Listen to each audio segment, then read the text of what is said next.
We economic hitmen really have been the ones responsible for creating this first truly global empire. And we work many different ways.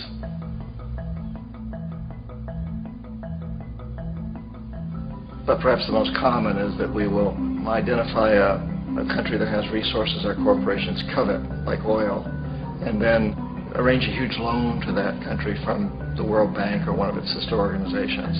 But the money never actually goes to the country. Instead, it goes to our big corporations to build infrastructure projects in that country, power plants, industrial parks, ports, things that benefit a few rich people in that country, in addition to our corporations, but really don't help the majority of the people at all. However, those people, the whole country is left holding a huge debt.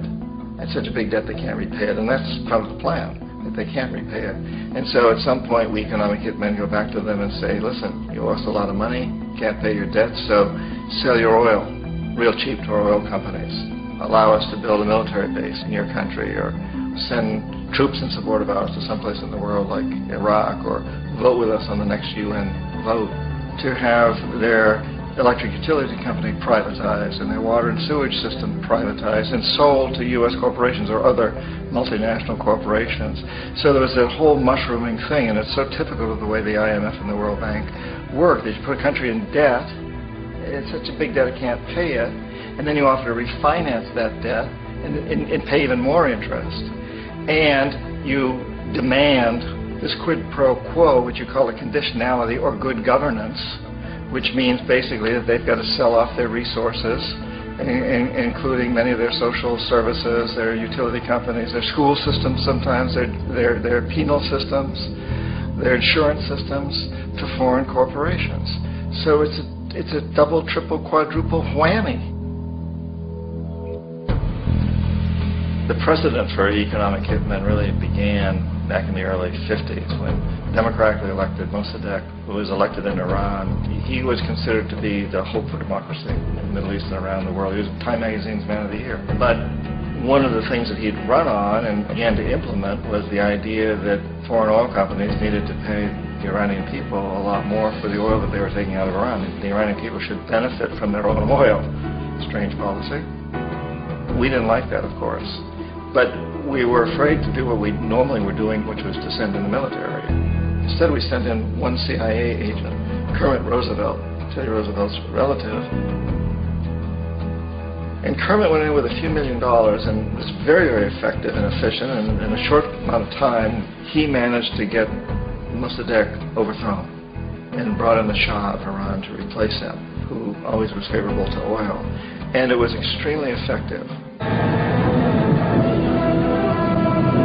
Bombs overflow Tehran. Army officers shout that Mossadegh has surrendered and his regime as virtual dictator of Iran is ended.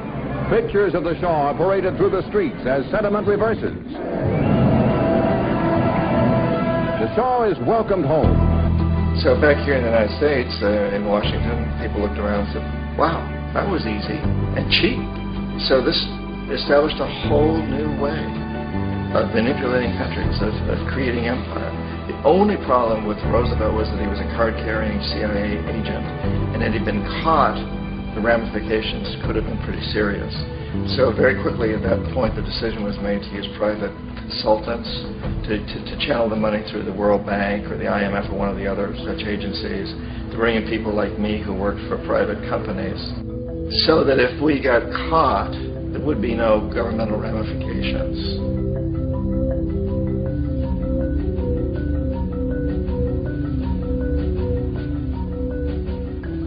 When Arbenz became president of Guatemala, the country was very much under the thumbs of United Fruit Company, the big international corporations. And Arbenz ran on this ticket that said, you know, we want to get the land back to the people. And once he took power, he was implementing policies that would do exactly that, give land rights back to the people. United Fruit didn't like that very much. And so they hired a public relations firm, launched a huge campaign in the United States to convince the United States people, the citizens of the United States, and the press of the United States, and the Congress of the United States, that Arbenz was a Soviet puppet.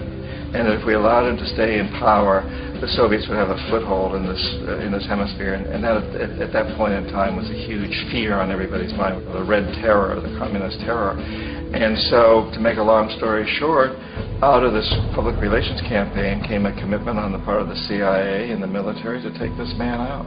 And in fact, we did. We sent in planes, we sent in soldiers, we sent in jackals, we sent everything in to take him out, and did take him out.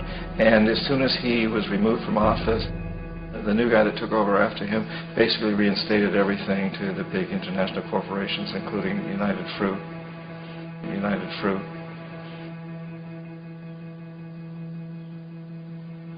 Ecuador for many, many years had been ruled by pro-U.S. dictators, often relatively brutal. Then it was decided that they were going to have a truly democratic election. Jaime Roldos ran for office, and his main goal, he said, as president would be to make sure that Ecuador's resources were used to help the people. And he won, overwhelming, by more votes than anybody had ever won anything in Ecuador. And he began to implement these policies to make sure that the profits from oil went to help the people. Well, we didn't like that in the United States. I was sent down as one of several economic hitmen to change Roldos, to corrupt him, to bring him around, to let him know, okay, you can get very rich, you and your family, if you play our game, but if you continue to try to keep these policies you've promised, you're going to go. He wouldn't listen. He was assassinated. As soon as the plane crashed, the whole area was cordoned off. The only people that allowed in were U.S. military from a nearby base and some of the Ecuadorian military. When an investigation was launched, two of the key witnesses died in car accidents before they had a chance to testify. A lot of very, very strange things that went on around the assassination of Jaime Roldos.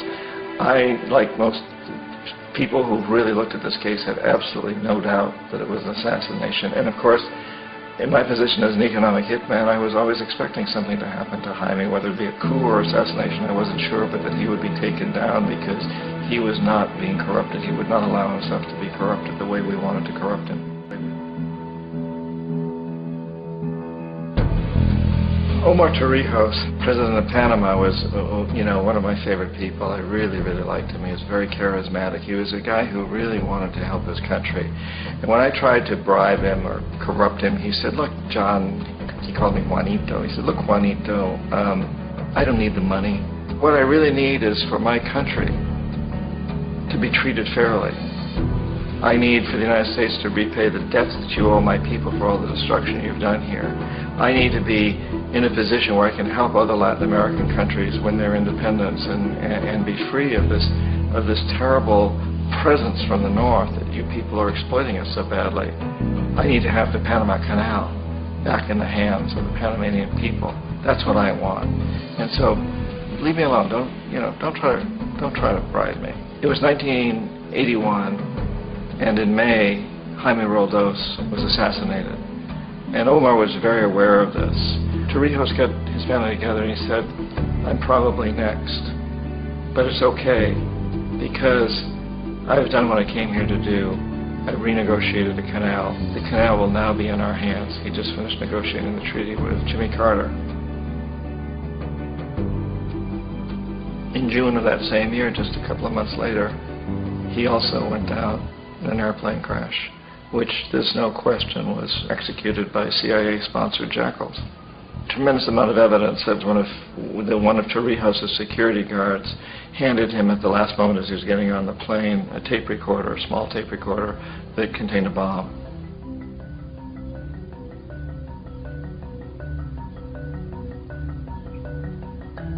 It is interesting to me how this system has continued pretty much the same way for years and years and years, except the economic hitmen have got better and better and better.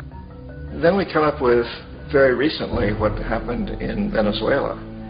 In 1998, Hugo Chavez gets elected president, following a long line of presidents who had been very corrupt and basically destroyed the economy of the country. And Chavez was elected amidst all that. Chavez stood up to the United States, and he's done it primarily demanding that Venezuelan oil be used to help the Venezuelan people. Well, we didn't like that in the United States. So in 2002, a coup was staged, which there's no question in my mind, and most other people's minds, that the CIA was behind that coup.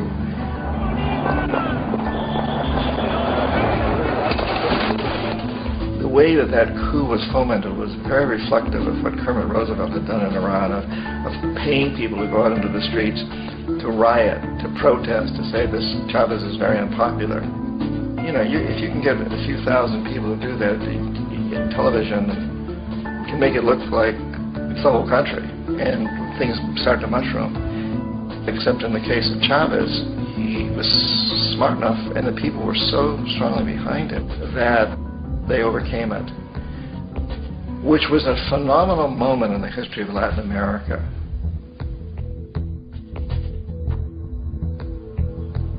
Iraq actually is a perfect example of the way the whole system works. So we economic hitmen are the first line of defense. We go in and we try to corrupt governments and get them to accept these huge loans, which we then use as leverage to basically own them.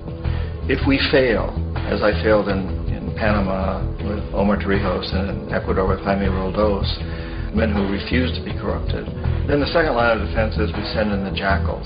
And the jackals either overthrow governments or they assassinate. And once that happens and a new government comes in, boy, it's going to toe the line, because the new president knows what will happen if he doesn't. In the case of Iraq, both of those things failed. Economic hitmen were not able to get through to Saddam Hussein. We tried very hard. We tried to get him to accept a deal very similar to what the House of Saud had accepted in Saudi Arabia, but he wouldn't accept it.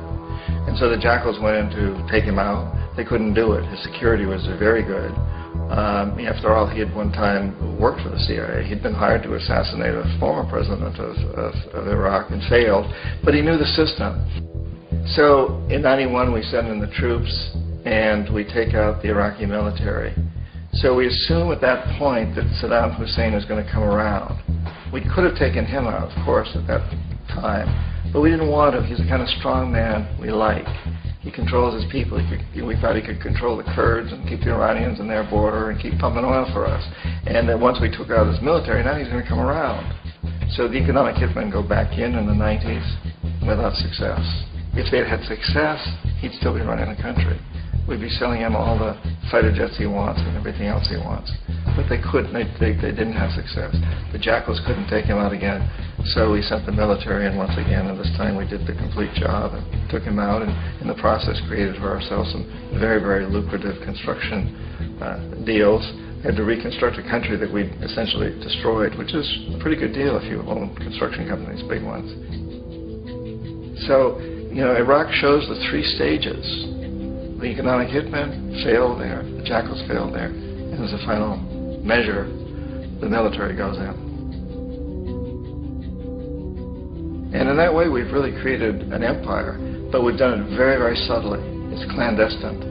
All the empires of the past were built on the military, and everybody knew they were building them. So that the British knew they were building them, the French, the Germans, the Romans, the Greeks.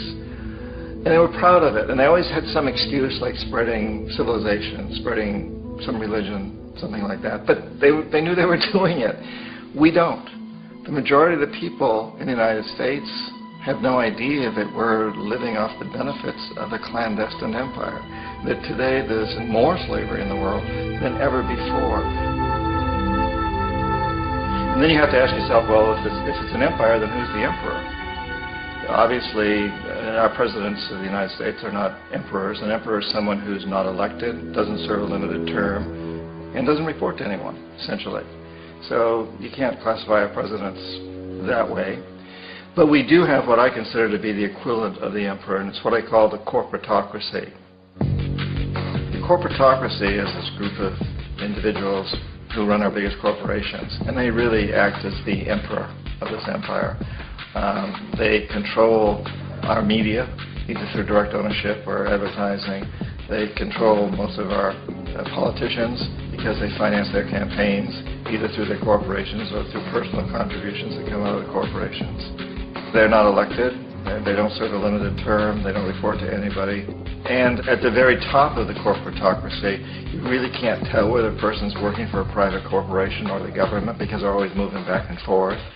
So, you know, you've got a guy who one moment is the president of a big construction company like Halliburton, and the next moment he's vice president of the United States, or the president who is in the oil business. And this is true whether you've got Democrats or Republicans in the office. You have to moving back and forth through the revolving door.